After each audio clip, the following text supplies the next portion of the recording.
So welcome to UROP's Prepare and Present a Poster Presentation.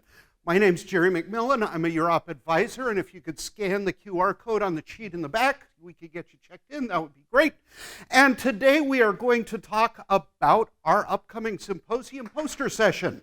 We're going to talk about how to design a poster, what sort of things to consider,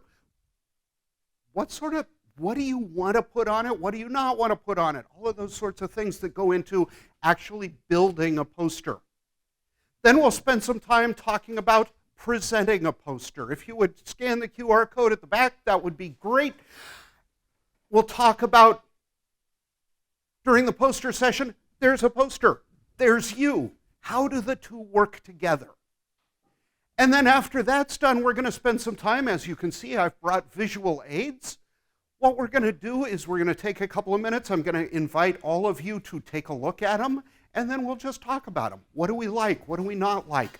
The one thing we will learn going through that, there is no such thing as a perfect poster. You don't want to recreate anything that's here, but you'll get ideas. What do you like? What don't you like? So that's what we're going to talk about today. But let's start with a very basic question. What's a poster?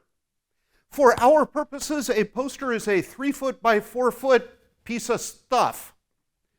On that stuff is a summary of your project. The whole point of the poster is it's a distillation of what's important in the research you've done. There is a significant issue with poster design. It's only this big. Any research project is much bigger than that. So as we start talking about poster design, start thinking about the fact that you can't put the whole thing there. A poster is not a research paper. I've seen posters that try to be a research paper. It doesn't work. So one of the major factors is you got this much space. How are you going to fit what you need to on there? As I mentioned, a poster is not a complete presentation. And there are two reasons for that. First of all, as I mentioned, space.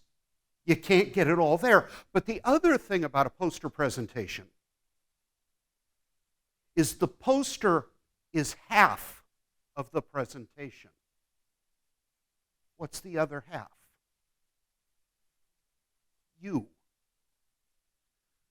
The poster is half of it. You talk about the poster. Together, you're the presentation. So as we think about this, what's the purpose of a poster and of a poster presentation? The first of all, it's to capture interest. As I was saying a little while ago, each of our poster sessions, morning and afternoon, are probably going to have close to 250 posters. People are going to be walking the aisles of this very chaotic, very crowded building. Why do they want to stop at your poster? What do you have on your poster that makes them go, oh? Why do they want to stop and look at yours? So posters capture interest. The second thing they do is they communicate about your project. What is it that you want to share with your audience? Your poster, as you look at it, should tell them something about your project. And then the third thing the poster does is it gives people an interest in learning more. As we said, it's not going to have everything. But a really good poster, a really good presentation of the poster is going to have people asking questions. It's not going to have it all. How can you provide more information that's here? Be ready for that. So here comes the major issue as you're preparing a poster. What do you put on a poster? We just talked about the goals of your poster. When you're designing a poster, as you're looking at it, you only have this limited space. You think, I want to put this. Ask yourself, does this get me closer to achieving those three goals? And if the answer is no, consider leaving it out. It's really easy to put too much on a poster because the reflex is, I want to tell everything about my project. That's a mistake. So a really important question to ask yourself is not what should I put on my poster, but what should I not put on my poster? And here's where I put my standard disclaimer. I have some very strong ideas about poster design. They're based on a whole lot of reasons, a whole lot of experience looking at posters, working with posters, and they are not always universally accepted. And so as my disclaimer, I will probably say, or I may say something that disagrees with advice you are getting from your faculty mentor. If what you hear from me disagrees with your faculty mentor, they are by definition correct, even if they are wrong. Simply because you have to live with them, you never have to see me again. That said, I will try to explain the reasons for things that I say. If you like my reasonings, argue with your faculty mentor, but go with them anyway. So any ideas, given we've got this 3 foot by 4 foot thing, what would you consider leaving off of your poster? Honestly, references. I think we talked about this before, but yeah, references take up a lot of space. References take up a lot of space, and nobody reads them. And a lot of people think it's critical to, in print, acknowledge the sources you're using for your research. And I absolutely agree with that statement, except for 2 words: in print. Because one of these has a reference section. No, maybe I didn't bring that one. Oh yeah, here we go. For me, that's wasted space. Nobody's going to use it. All it's doing is filling a purpose that people think you need to fill. Couple of things. First of all, it is absolutely critical to acknowledge support you have gotten for your research. If you're using somebody's diagrams, if you're building on somebody else's research, you need to acknowledge that. So the question isn't whether you should. The question is how to do it. The easiest way is leave it off, and as you're talking to people, say, and I'm building on the work of these professors. If you want more information, I can tell you about them. Something I've seen people do is tape a 9x13 envelope on the back of the poster, print out the references, and say, if you want my references, I got it. Or hang it from your poster here. But don't take up valuable poster space with your method or with your references. So, yes, references I would leave off. Any other suggestions? I've got 2 more.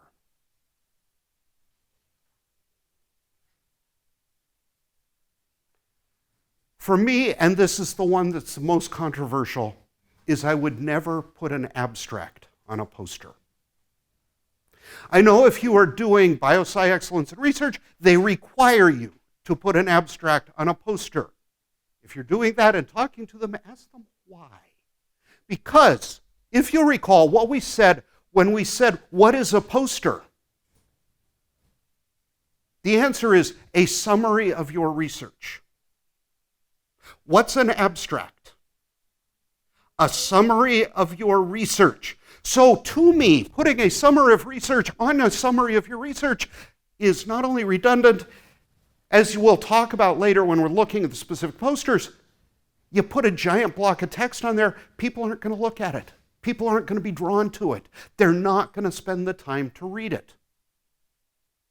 So if you have the option of not putting your abstract on your poster, don't put the abstract on your poster. The third thing I suggest, leaving off or significantly abbreviating on a poster, is your methods. And the biggest reason I say this is particularly for most science papers. The methods are so incredibly long and detailed that they resist summarization. It's hard to take that 37-step process and put it down to 3 bullet points. So maybe put 2 bullet points of, we did it, these were the kind of ways we did it. I'll tell you more if you ask. But having a complete method section on a poster is really difficult to pull off. So definitely consider shortening that or eliminating altogether with in mind, again, the poster is not the entire presentation. If somebody wants to know about your methods, they'll ask, you tell them. So think about what you don't need to put on your poster. And then you'll start thinking about what you need. And there's some things you definitely want. First of all, tell them why you did your project. What is the hole in the body of human knowledge you were trying to fill, and why is it important to do that? Maybe a statement or two about what's happened in your field so far. That's not critical, but something to set the scene of why you did what you did. And then something that talks about what you found out. And sometimes even results defy summarization. So maybe a couple of quick points, because the most important thing on your poster is, what does it mean? Now that you've done this, why does it matter? Why should the people walking by care?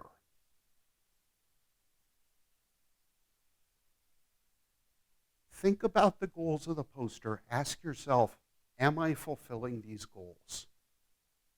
Everything on the poster should contribute to that goal, to that message. Another thing that's really important on a poster is blank space. And this is something a lot of people don't think of. They think, I've got 4 foot by 3 foot, I can jam all this stuff on. At which point it becomes really confusing trying to find the borders between this block of information, this one, and this one, and this one. And all of a sudden people are suffering from eye fatigue just walking by. So as you're planning the poster, resist the urge to fill every square millimeter with stuff. Make it clear that this is on a canvas, but leave some canvas behind it. As you're designing the poster, even though you are part of that presentation, you want people to understand at least what they're looking at. They may not understand the content, but you want them to be able to understand what they're looking at, how they should read it, how it's built. First of all, think about headings. If you are working in a STEM field, you are probably used to these headings: introduction, methods and materials, results, discussion. I have a suggestion. Don't put any of those on your poster. And the reason is, well, 2 reasons. First of all, if I look at your poster and say, oh, you have results, what have I just learned that's different from these 17 that also have results? The headings are in big print. Those are the things people are going to see. So instead of just having big type that says results, have big type that says, we cured cancer. Or, okay, if you did, please, put that in big type. But have your results say, or have your headings say something. Don't just use the stock headings everybody else is having. If you're doing, instead of, say, introduction, babies are dying in the US. Okay, now you know what this is about. Now we know what problem you're trying to solve. Instead of a discussion, This will decrease infant mortality. Okay, now I'm going to want to look rather than just seeing, okay, results. Cool, fine. So think about using headings that have actual information in them. Think about organization. We got a big splotch of stuff here. Most people are going to read top to bottom, left to right. It's a really good idea to keep your information that direction. But something else I think is really a good idea that a lot of people don't do, number your headings. If your headings are not the standard research paper headings that everybody knows, okay, I read this one, this, if they have different text on them, just put a 1, 2, then people know exactly where to go. Give an organization that makes sense so that people can start, follow it through. I've seen some very well-designed posters that have an introduction top center and then have 2 different paths. But they're designed well enough that as you look at it, it's not confusing. But whatever gets people to follow the narration you're trying to present, do that. Illustrations are fantastic. Graphs are fantastic. And they're often badly used in posters. Make sure your illustrations mean something. There you will see a lot of posters. You'll also see this in oral presentations. A lot of pictures because they're pretty or cool and are just taking up space without contributing anything other than something pretty and cool. Use illustrations that work towards those purposes. If you're using graphs, label all of your axes, label all of your data points, and leave out anything that doesn't contribute. Unfortunately, the standard Excel charts that so many people use put way too much information in there. Think about this just as an example. You've got a y-axis that goes from 0 to 100. All of your data points are between 60 and 80. Why do you have all of those other labels on it? Put only what helps with the information. Think about things like 3D bar graphs, shaded things, all of that. They decrease from readability. You want it to be as clear, concise, and readable as possible. Label everything. One thing that a lot of people do, and I know I've got examples up here. Okay, I didn't bring that one.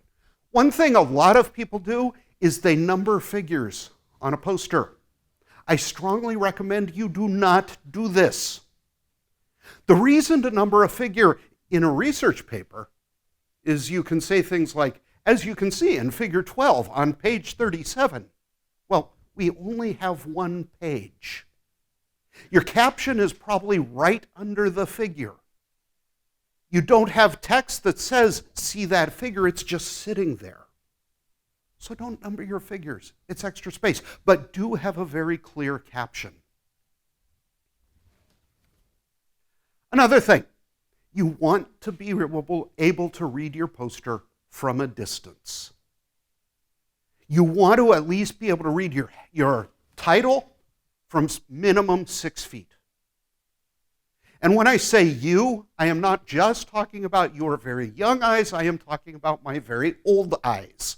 You want me to be able to read your poster from a distance. One of the things about the symposium poster session, we've never done it in the Bren Center before, but I anticipate our poster session to have the 3 flaws we have had in every poster session I've been involved with. Every year we ask for feedback, and we always get 3 things about the poster session: too hot, too crowded, too noisy. The too crowded means people aren't going to be able to walk up to your poster and admire it at close distance. You want people to walk by and, oh, what's that about? Then they can approach you and ask for more questions. But make sure everything's big. You want people to read it. The other thing, when you are thinking about readable from a distance, as you are thinking about what text to put on your poster, I strongly encourage you to avoid paragraphs. I also strongly encourage you to avoid sentences. I am a big fan of 4 to 5 word bullet points. Maybe you need 9 or 10 words in a bullet point. But the longer the block of text is, A, it takes up more space. B, the less likely it is people are going to read it. Going back to the why I don't like abstracts on posters. Make your text readable, and part of that is having less text. So as you are writing your text, go back to those goals for your poster. Does this entire sentence need to be here? Can I abbreviate it to 4 words? How can you shorten things is an important consideration. Avoid visual distractions. I already talked about images that don't serve any purpose. Think about different fonts. Think about different colors. It's great to have a color contrast if it means something. As a note, the most common form of color blindness in humans is red-green, so avoid those as your contrasts. But if you have one basic color and then a different color to emphasize things, great. But don't just say, I got 18,000 colors on my computer and I'm going to use all of them. Make them mean something. Same thing with typefaces and fonts. As a note, particularly from a distance, italic type is harder to read than non-italic type, so I would avoid it. For a poster, I would also stick with, to get more technical, sans serif fonts. If you're not sure what that is, serifs are those little doohickeys that hang off of letters in some fonts like Times Roman. This is a sans serif font. It is just clean, easier to read from a distance. There's some sans serif up here I can show you later. But you want it to be as clean as possible. You want to avoid distractions as people look at your poster. And as we move towards the symposium, there are 2 dates I want you to, or 2 things I want you to keep in mind for your poster sessions. First of all, the first week in May, in this place, we are going to have 2 sessions of interactive poster workshops. What those are is, as you'll notice, there are a lot of screens in these rooms. Wherever you are in your poster process, bring it in. Bring it on your laptop, bring it on a USB stick. We'll find some way to display it. Anybody in the room can then walk by and say, oh, I like that, or have you considered? I'll be here. We may have more UROP staff, but it's a way to get feedback on your design before you actually go out and print it. So I recommend those highly. The other date that's important is May 8th. Sometime next week, I do not know the exact date, we are going to send parts of your applications back to you. We're going to give you the opportunity to update your information. If you want to change your abstract, change your title, some other things, you can do it during that period. The 2 things that will be new for that deadline is you'll need to upload your poster to our website, or to the application for our website. And we will ask you if you want your poster to be judged during the symposium. During the symposium, we will have teams of judges wandering the floor, evaluating posters that have been asked to be judged, and we will, if you'll remember when you submitted your form, we had a list of 11 themes. We will be giving awards to 3 poster presentations in each of those themes.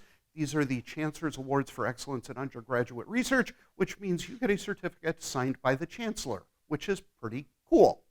One student or one presentation in each of those themes will also receive an Amazon gift card.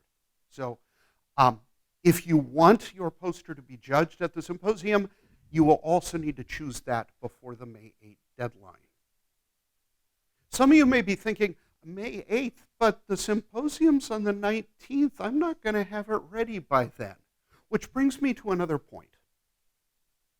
In talking to local print shops, particularly the two on campus, but others, the symposium is an enormous event. There are a lot of posters. The print shops we've talked to want a 2-week lead time to print posters. May 8 is keeping right in that timeline. So we're assuming you're going to have it done by then anyway. So those are the important things between now and then. And at this point, I'm going to take a brief break. We've now talked through the poster design process. We'll talk about how to present your poster in a minute, and then we'll also take a look at these posters and talk about them, evaluate them amongst ourselves. But any questions on the actual design process?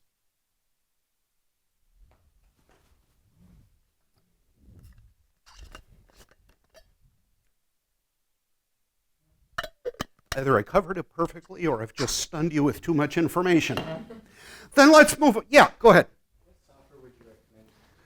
What software should I recommend? Would I recommend to design? The answer is,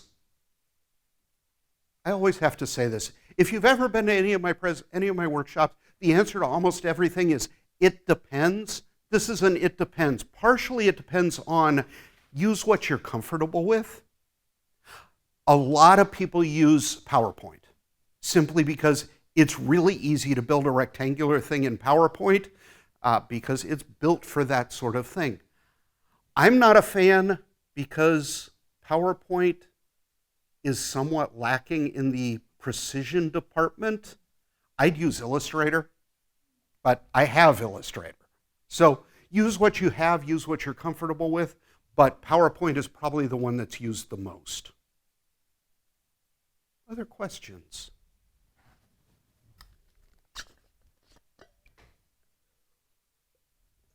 All right, then let's move on to chapter 2. We've talked about how to prepare a poster. As we mentioned at the beginning of this presentation, a poster presentation has two pieces. It has the poster and it has the presenter, you. So now we're going to talk about a presentation. We're going to start with what are the goals of the presentation, and this will look very familiar if you've been with me from the beginning. Goal 1, to capture interest. You want people to be interested in your research. You want to communicate about your project. You want people you talk to know more than they did when they arrived. You want to inspire a desire to know more. As a presenter next to a poster, that's going to show itself most by people asking questions. As you're preparing to present with your poster, you're going to want to think about doing 2 different types of presentations. The first presentation is somebody walking up and saying, "Hey, what's this about?" Just as a note, if your poster is being judged, most of the judging is going to be based on this. So what we are asking people to do is put together a short presentation that expands on your poster, builds on it, and further explains your research in about 90 seconds or less. If you're familiar with the term, this is the classic elevator pitch. Somebody gets on an elevator with you and your poster, and by the time you get to your floor, you've said everything that there is to be said. Talk a little bit more about what's in there as we go on. But the one thing that you are probably going to be doing most often at the poster session is this. Tell me what your research. What's this about? What have you done? In some form, you are going to be invited to talk, to build upon what's on your poster. This is the one you can prepare. This is the one you can practice. This is the one you can be ready for, knowing it's coming. The other type of presentation, okay, thanks, but I'm really interested in this. Can you tell me more about? And because you don't know exactly what questions are coming, this is the part you can't practice. But there's some things to think about. First of all, You've been working on this project for a long time. You know it pretty well. You can talk about it. But in understanding what questions are going to be asked, there's something you can do. When you're designing your poster, show it to everybody you know. Whether they understand your field or don't. Have them look at your poster. Give them your 90-second spiel. Have them tell them to ask you the things they don't understand at that point. As you do this process with enough people, you'll start to see a lot of questions showing up more than once. What are those questions? Think, okay, what's a good answer for that one? The more you can prepare for the questions you expect, the more bandwidth you'll have when you get the really weird one coming out of left field. But these are the two different things you'll need to be doing while you're standing with your poster. Talk about your research in general, and then answer specific questions that come up. So, first of all, know your material. As I mentioned, you've been working on your research for a long time. You know what the research is about. But in terms of that, tell me about your research pitch. The first thing I recommend is as you are preparing your 90-second pitch, do not write it out word for word and memorize it perfectly because it's a recipe for failure. The problem with memorizing any sort of presentation, and if I were coaching you on an oral presentation, I'd say exactly the same thing. The problem with memorizing a text is as you're going along perfectly, everything's working. It's like you're on a train track, everything's going exactly the right way, and then you derail. All of a sudden you forget the word. And if you are working on a precisely memorized script, when you get off track, there will only be exactly one word in the English language that is the next word that will get you back on track. Rather, the more you practice through this, the more you do it, the more you'll realize it's starting to sound exactly the same every time. But maybe a word here and there is different. Then if you get off, you can say, okay, what am I talking? Oh yeah, I got this. So don't write yourself a script and expect to follow it perfectly. Write yourself some bullet points, write yourself an outline, follow that, talk about it. Other things, as I said, practice.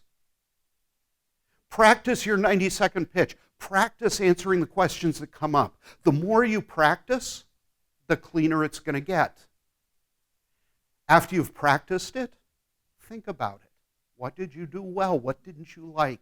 If you can, and if you're willing to do so, record yourself doing it. It's a tremendous tool that most people hate using, myself included. But if you can watch yourself, you'll learn some things. But every time you do it, think about it. What went well? What do you want to improve? And then do it again. The more you practice it, the more comfortable you're going to get with it. The more you'll notice, okay, I really like the way that one went. I didn't like that part as much. What did I do before? The more you do it, the more options you have with it. So spend time working on it. Absolutely, for the 90-second or so pitch, time yourself. If you are unfamiliar with, new to, or uncomfortable with public speaking, you will have no idea how long you've been talking. It will either feel like 5 seconds or 8 hours, and very little in between. So time yourself, get a sense. We are not asking our judges to time these at 90 seconds, but we want it to feel concise. Make sure you're somewhere in that general range. And if you're too short, add stuff. If you're too long, pull stuff out. But definitely have a good sense of how long you're talking. And then just some very basic tips. When you're talking, be heard. As I mentioned earlier, we have never done the poster session at the Bren Center. The Brent Center is a giant space with a lot of overhead space for sound to start rolling around. I expect cacophony. It's going to be loud, and it's probably just going to be a lot of background noise as well. So if you are talking to somebody, use your outside voice. You want to be heard. Back when we did the poster session in the Student Center, we did a practice your presentation session. Most people would come in for oral presentations. Every now and then somebody would come in for a poster, and what we'd have them do is we'd divide the number of people in the room. Half the people would go over and ask them questions about the poster, and the other half of the people would go close by and talk as loudly as they possibly could so they knew they could be heard. Plan to work to be heard. Do not yell, because that's really bad for your throat, and you'll last about 20 minutes, and you got an hour and a half to do this. But plan to speak audibly. If you are naturally a soft-speaking person, start practicing now. But you want to be heard. You want people to understand what you're talking about. Find a comfortable pace to talk for you. A lot of people will say that a big problem with any sort of oral presentation is people talk too quickly. And I disagree with that as a known problem. Because some people just naturally talk quickly. And if you are one of those people who naturally talks at a very rapid pace, and you can be understood as you're talking in the rapid pace, and people understand everything you're saying, and that's what makes you most comfortable, do it. I would much rather have you speaking quickly and audibly and comfortably than have you sound like you're forcing yourself to slow down. Speak at a pace that's comfortable for you. However, if the pace that's comfortable for you is fairly rapid, consider this. The faster you talk, the faster you're going to get ahead of your audience. So the more quickly you talk, the more you're going to want to stop and let them catch up. Another thing to think about as you're working on any sort of public speaking, avoid the filler words. Any guess the most common word that will be spoken at our symposium? Do you know a definition of the word means, I don't know what to say next. So, a couple of ways to avoid this. First of all, know what you're going to say. Be comfortable with it. Practice it as often as you can. Another way to avoid saying just stop talking. Let silence fill it. Something else. Oh, if you are somebody who says a lot in your normal speech, and many of us do, there is a way to start getting over that, and it's painful. Because most people who or like or a lot aren't always aware they're doing it. So if you think this is something I want to get over doing, the way to do it is tell every one of the people with whom you interact that you're trying to get past this, so you want to know when you're doing it, and have them call you out every time you do. You will hate them shortly. But as you start noticing yourself doing it, you'll start noticing doing it. And then you can say, was that really a good time for that? It's a potentially agonizing period of self-reflection, but you will come out of it with much less filler text in there and much more direct language as you're going on. The other thing, or another thing to think about as you're speaking, I mentioned it earlier, pause. If you're speaking quickly, stop. Let the audience catch up. If you don't know what to say, stop. Gather your thoughts. But also, even in a 90-second speech, think about what that same 90 seconds would look like on the printed page. There might be 3 different headings. There are periods, commas, punctuation, some things in all caps. You don't have that luxury when you're talking. Put it into your language. If you're coming up to a very important point, say, but you know the most important thing I did. If you stop right then, people will know something important is coming. They'll wait. When you finish a thought, I've heard so many people say, finish up a thought, I'm finishing up a thought, now I'm going to start the next chapter.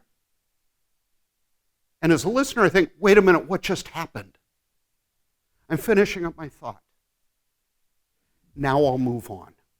Okay, punctuation. A pause is probably the single most effective tool in any sort of public speaking. It can be used for so many things, and it makes you sound so polished. The problem with a pause is most people are not used to doing it, particularly in front of other people. When you're standing in front of other people, the natural reflex is to think, they're judging me, I need to keep talking because if I stop, something horrible will happen. So start practicing pausing in your normal speech. As you're talking to friends, just occasionally stop for 3 seconds. 3 seconds is not a lot of time, even though it will feel like an eternity if you're not used to it. But with all of those 3-second pauses I just did any of those sound artificial, forced, anything? It sounds very natural. Practice the pause. It's a good thing. As I've mentioned, the poster presentation is 2 parts. It's the poster and you. And I'm sure most of you have seen people do PowerPoint slides. You're used to all of the pitfalls of watching a badly presented PowerPoint presentation. Same things can happen with a poster. So think about one of the items on our judging sheet is synergy between presenter and poster. How well do you work together? So this is another thing to plan for. When you're talking to somebody, you're going to be very close to them. They're going to be a couple feet away from you. Make eye contact with them. Talk to them. Do not spend the time looking at your poster. So as you can clearly see on the poster, this is the most incredible thing, and oh, are you still there? Don't look at your poster the whole time, except as you're talking about your poster, maybe you want to illustrate something. So if I'm talking about something and I want to say, okay, and then the most important result we got, you see this red arrow here? This is what really illustrates the point. So bring it into the conversation. Don't ignore it completely. But definitely you want to spend most of your focus on your audience. Use the poster as an illustration because by the time they're talking to you, they've already read most of it. And your job is to provide something that isn't on the poster, or to give some sort of summary, some sort of coherent overview of what's on the poster. You've all seen people read exactly what's on the PowerPoint. Do not be that person with your poster. Your time and their time is too valuable. So refer to it, but stay with them. You'll communicate much better that way. And then just some things in terms of, I really don't like that I put attitude at the top of this, but be excited. By the time we get to the symposium, you've spent a lot of time on your research. Hopefully you are excited about the opportunity to talk about this. Let us see that. In all of my years working at UROP, the thing I love the most is watching all of you who probably you or others showed up in my office some years ago and said, "Hi, I want to do research. How do I do it?" To watch you become successful, talk about what you've done, be excited by it, be excited by your futures that this is leading to. Don't forget that part.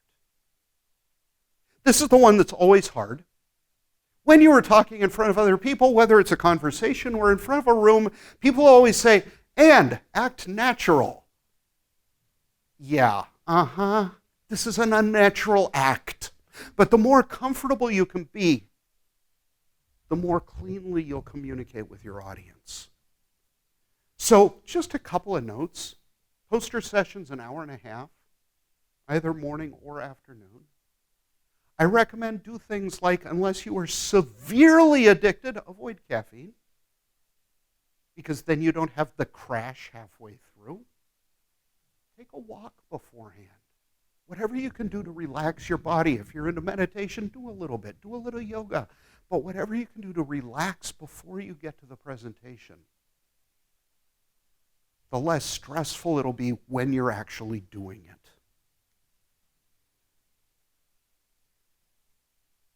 Breathe. It's one of the things that when people are talking to an audience, they often forget to do. It is probably going to be quite warm in the Bren Center, which means it's even more important to keep breathing because it probably won't be great air at that point. So if you find yourself rushing through sentences and getting to a point where you just keep talking and all of a sudden you start running out of air and everything gets really slow, just stop, breathe. Air is important, both in the vocal mechanism and also keeping you alive. So breathing is one of the first things we forget when we're nervous, so keep doing it. Confidence, we've talked about this. The more you can convey, you know this stuff. You've done this. You are now an expert in your field. Share that with us. And comes up with one more point. Somebody asks you a question, you don't know the answer. What do? Be honest. Yes. Admit it. And offer to find out. Get their contact information.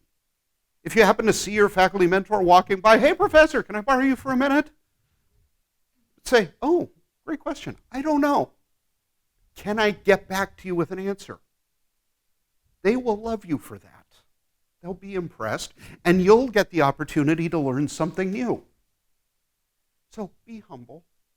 You're experts in what you've done. You are not the world expert in your field yet. I'll give you 5 years. So if you don't know, admit to it. And then just some reminders before we close. The purpose of this presentation is to communicate. You've done some really cool stuff. I want to walk away feeling that coolness and knowing something about what you've done, even if I don't know anything about your field. The presentation, you and the poster makes up the whole thing. And then above all, have fun. Even though we have judging available at the poster session, this is intended to be a low-pressure event.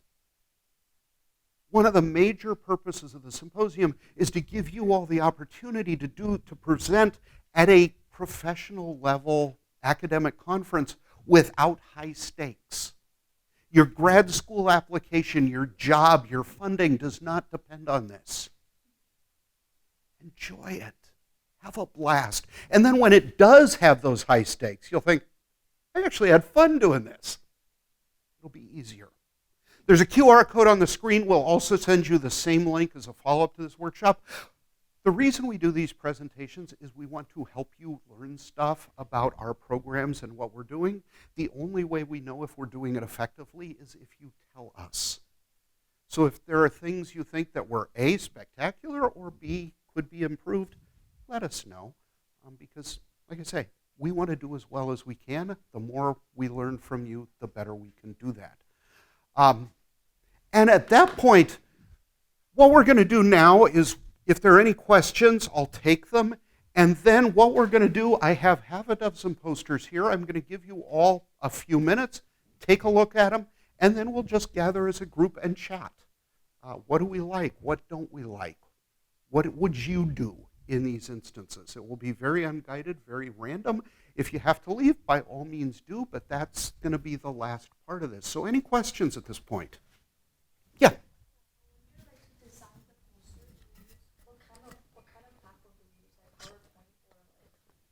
PowerPoint is probably the most often used, but really whatever's comfortable for you. So, yeah. I was going to ask, do you have any tips for like standard font sizes for them? Because I don't actually know what font size they're using. Yes, I do, and I can't remember what they are. Unfortunately, I think they're in our poster design guidelines, which you can get from our website. And if they're not, email me and I will have found out. Got it, thank you. Other questions? That's the one thing I always forget to memorize before I come into these presentations. Any other questions? Yeah. It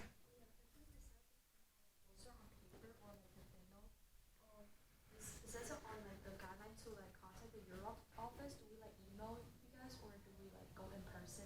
So if you are just printing your poster and not having it professionally mounted, we will have a spot in the Bren Center on the day of the symposium with poster boards and ways to mount them. So you don't need to let us know. We'll have a stack. My recommendation would be come early. It could happen that we run out, but probably not. Yep. Anything else? Yeah. Are there any particular qualities in posters that differentiate between the ones that are very standard and the ones that really excel, or the ones that really stand out? Yes. You want more answer than that, don't you?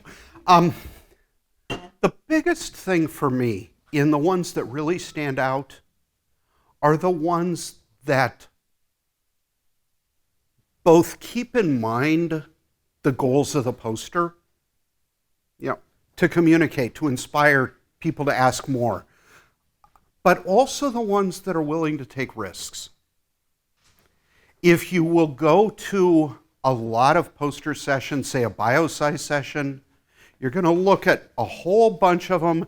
The titles will be different, the pictures will be a little different, and they'll be identical. If I'm walking down this row of posters, why am I looking at yours?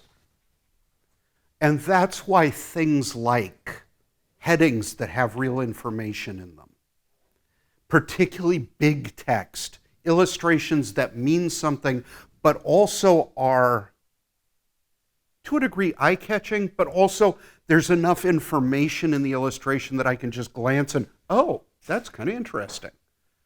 So it's very much the first level of effectiveness is, why do I stop and look at it? The second level of differentiation is, how well do you present the information once I've stopped and started paying more attention to it? And that's where things like brevity, only putting the information that's critical. There is, I can't remember the exact link, but in our poster design guidelines, there are a couple of links to places that work with posters. One of them is a blog that's been going on for years now, that the guy, all he talks about is poster design. And one of the things I love is he's been doing this long enough that people just send him a poster and say, what do you think? And yes, you may do this online. And he'll make comments on them. He will maybe redesign it. But you learn a lot just by looking at other posters. And just ask yourself, what works, what doesn't? So it's hard to give a perfect answer to that because it's so subjective. But the biggest thing is just be different successfully, which comes back to the no distractions part.